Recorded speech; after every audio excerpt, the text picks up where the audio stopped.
Oh, people just love to hate the little yellow flower in this town. And you know what? There's a lot more of them to hate this year. Your eyes don't deceive you. There are more dandelions than there normally are. And the reason for that has to do with what your lawn looked like when the snow first melted. Cast back in your mind. Remember what it looked like. Pretty patchy, pretty awful. So what happens in those vacant spots of your lawn where there's not thick green turf like you would like it to be? These guys grow.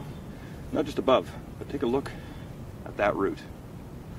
Well, this year we had a long, cold winter, and the lawns were under a lot of stress. We probably went an extra month, and there was quite the snow load this year. And because of that, and a very slow warm-up in the spring, the lawns didn't really get a chance to set and for their roots to start to regrow and thicken and to close off the gaps in the grass canopy. And for that reason, a lot of seeds were able to germinate and the weeds went crazy.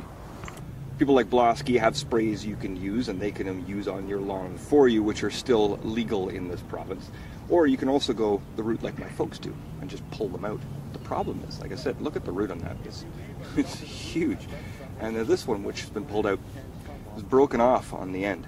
Now what can actually happen if you leave this root in the ground, part of it broken in the ground, is you can end up with 2 dandelions rather than just the one you had in the first place. So maybe that's not the best thing to do. The other thing you can do, which is what I do, is just set your lawnmower as low as possible and mow the buggers down, because they don't last very long. In fact, once the weather turns to about 30, you're going to start to see these things going from yellow to fluffy.